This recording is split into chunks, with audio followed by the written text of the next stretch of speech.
All right, this video is going to be on how to do a drawing for your turn-in of your assignment. So the first thing we're going to do is we're going to jump right in to our project. I'm going to choose a clothespin, and if you don't already have this, you can just go ahead and hit the new tab and then create drawing.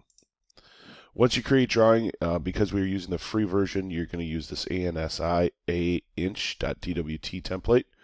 You cannot use the 4 views. We're going to create those manually. So just go ahead and hit OK. Once we do that, the first piece that we're going to do is we're going to insert our assembly. I like to start off with the assembly. There's never necessarily a right or a wrong way. But I like to do the assembly first to give whoever's reading it or whoever's looking at it a overview of what is to be done. So if I click on assemblies, most likely you'll have just one assembly. I have a few just for demonstration purposes. But I'm going to go ahead and choose my assembly. And the first view is going to be in the lower left-hand corner. You'll notice that the view orientation is front. It does give you an automatic scale. That's fine. So on and so forth. So we want to place this in the bottom left-hand corner. Now, once you place that, this is our parent view, and I'll kind of talk you through why that is in a second here. But once you place the front view, you're going to either go straight up or you can just go straight over. It does not matter. You're going to do both of them anyways. I just do the straight up piece just because it's just simple and easy. Now that I've got 2 views placed, this is the bird's eye or the top view. This is the front view. I'm going to go ahead and click on this front, and then I'm going to go over in the top right-hand corner. This is called the isometric view. And then last but not least, I'm going to click on the front again, and I'm going to go over here and submit the right side or side view. Okay, so you should have 4 views on every single piece except for the last page, which I'll demonstrate in part 2. Once I do that, I'm going to press my escape key on my keyboard here, get out of my tool, and we need to shade this isometric. So I'm going to right click, and under show hide, I want to show shaded view. Okay, so if you've colored any of your pieces, that's how they show up. If you change any of the colors of your pieces, they will update automatically.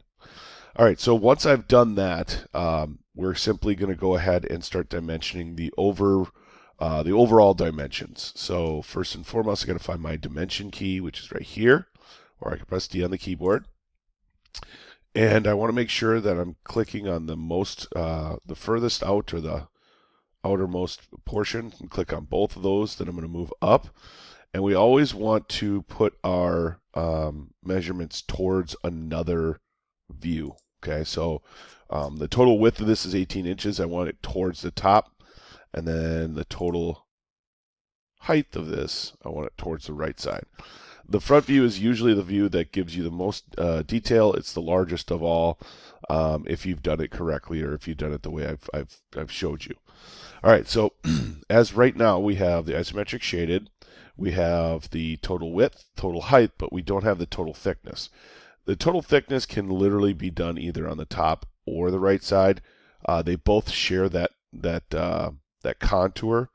It's going to be up to you whether you're comfortable with whatever. So it doesn't, like I said, it does not matter. So I'm going to go ahead and I'm going to go click on here. And I'm going to try to avoid these little nodes just for good practice sake. You don't have to worry about what they are. Just try to avoid those. All right. So I have a 1.5, and that is all I have to do. All right. Now, once I'm done with that, I'm going to click this little Sheets tab. You'll notice that I have all of my pieces here.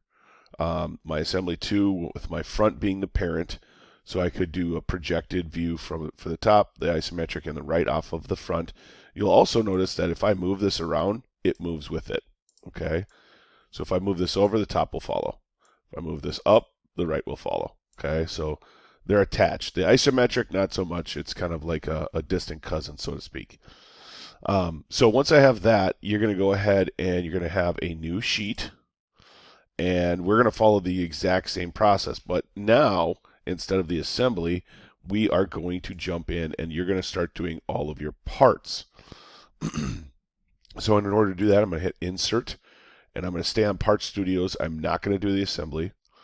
And I'm going to go ahead and jump in. And I'm going to just take one piece. It does not matter which piece it is, honestly. It's just up to you. So I'm going to go front, top, click on the front again, ISO, click on the front again, right side. Okay. When I do that, right click, show shaded view, and the exact same process happens over and over and over. So I'm going to zoom in, click on sides, click on the top and bottom.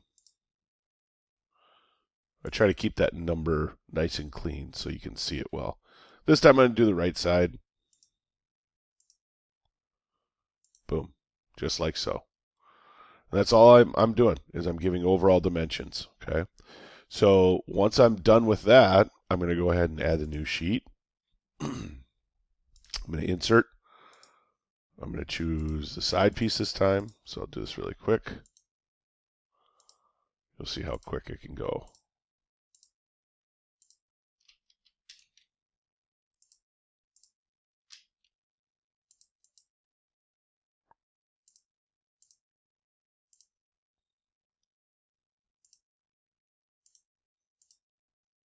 And that's all I'm doing. So for each unique piece, you should have your own sheet. Here's top, bottom.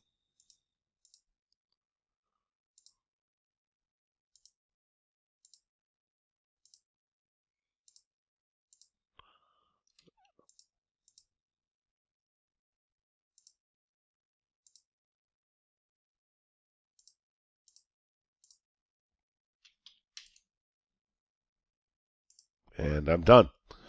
So that's what you got to do. You have to have each sheet should have its own. They all should have front, top, ISO, and the right side, so to speak. And in the next video, I'll show you how to clean it up and submit.